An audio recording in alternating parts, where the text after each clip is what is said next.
pouco sobre a Guerra de Secessão.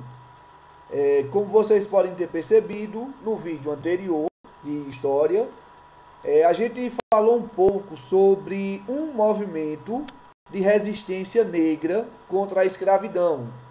No caso, a gente falou um pouco sobre as conjurações mineira e a conjuração também baiana, que também é conhecido como conjuração dos alfaiates. Hoje a gente vai estar falando sobre outro episódio de resistência à escravidão negra, que ocorre não aqui no Brasil, mas nos Estados Unidos da América, que é conhecido como Guerra de Secessão ou Guerra Civil Norte-Americana. Vamos ver aqui alguns elementos dessa Guerra de Secessão. Em primeiro lugar, é importante notarmos que a Guerra de Secessão ou Guerra Civil Norte-Americana ela ocorre justamente por conta de divergências na maneira de enxergar dos estados do Sul e os estados do Norte dos Estados Unidos. Quando a gente vai analisar a história dos Estados Unidos, da América, a gente vai perceber que anos anteriores à Guerra Civil Norte-Americana, os Estados Unidos vai entrar em um processo de independência contra a Inglaterra. Inicialmente não serão todos os estados que vão participar desse processo, apenas as 13 colônias do norte da América. E posteriormente outros territórios vão sendo anexados a partir de guerras civis, a partir de compras, a partir de diversos elementos, até chegar à totalidade de extensão que temos hoje na atualidade.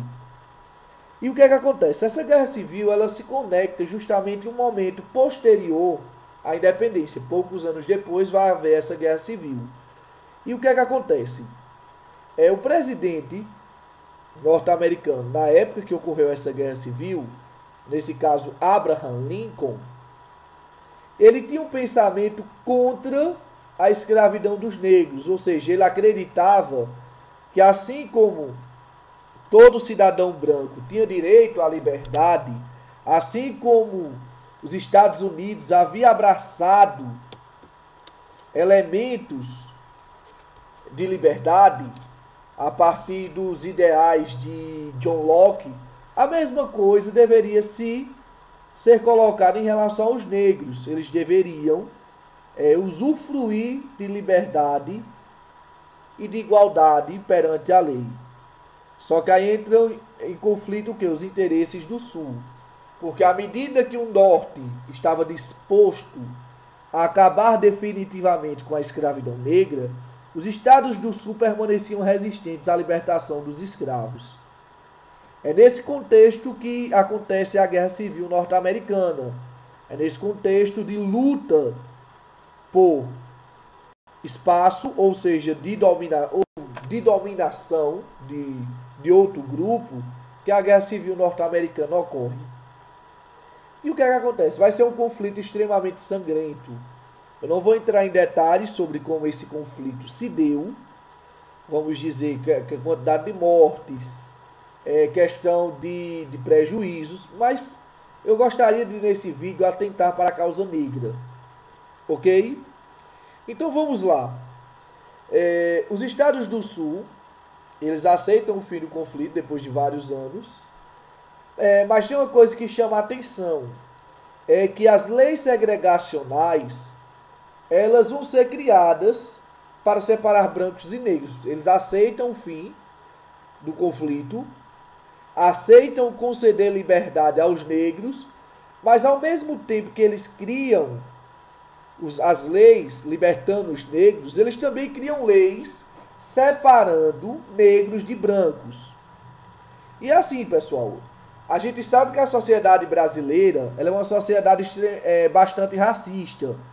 A gente enfrenta um problema de racismo estrutural que é claro e evidente.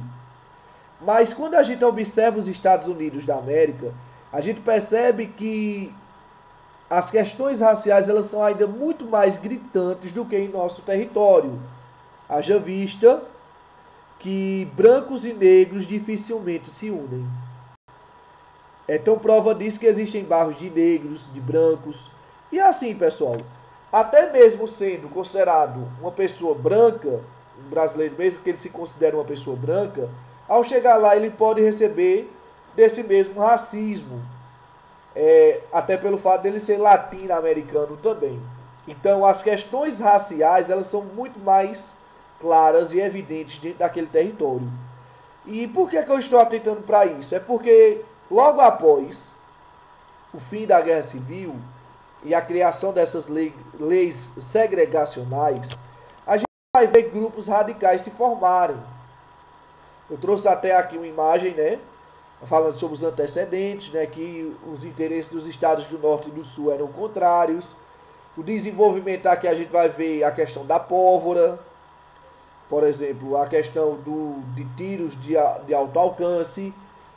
Mas o que mais me chama a atenção nessa imagem, não vou falar também das curiosidades, é a questão da Ku Klux Klan, que é justamente esse eixo aí que se conecta ao pós-guerra. O grupo da Ku Klux Klan, ele vai ser caracterizado por apregoar o conceito de supremacia branca, o conceito de que os brancos eram superiores e que negros ou outros grupos que não se adequassem ao conceito de supremacia branca, estes deveriam ser caçados, punidos. Ou seja, a abolição da escravatura acontece, porém, a luta por igualdade, ela vai persistir. É claro que a gente não vai falar nesse vídeo sobre essa luta de igualdade, até porque ela vem se demonstrar em outros momentos, a partir de Martin Luther King, mais à frente, em outros séculos já. Ela se demonstra ainda nas lutas atuais. Haja vista que há diversas pessoas que ainda sofrem de preconceito racial lá, como eu falei anteriormente. Então é isso, pessoal. Eu vou parar por aqui essa apresentação desse vídeo. Eu acredito que tenha contribuído com a aprendizagem de vocês. Qualquer dúvida sobre esse conteúdo, sobre essa questão da luta dos movimentos negros a partir da Guerra de Secessão, vocês podem entrar em contato comigo pelo Instagram, pelo Facebook, pelo WhatsApp, pelo Classroom, tanto aquele Classroom que a gente já vinha trabalhando, quanto o Classroom institucional. Ou seja, eu estou disponível em diversas plataformas para que nós possamos construir o conhecimento. Inclusive, pessoal, vocês podem também comentar dúvidas aqui nos comentários do YouTube, que a gente também vai estar disposto a falar, a dar as devidas orientações. Desde já agradeço a atenção de vocês e desejo a todos quanto assistirem a esse vídeo bons estudos.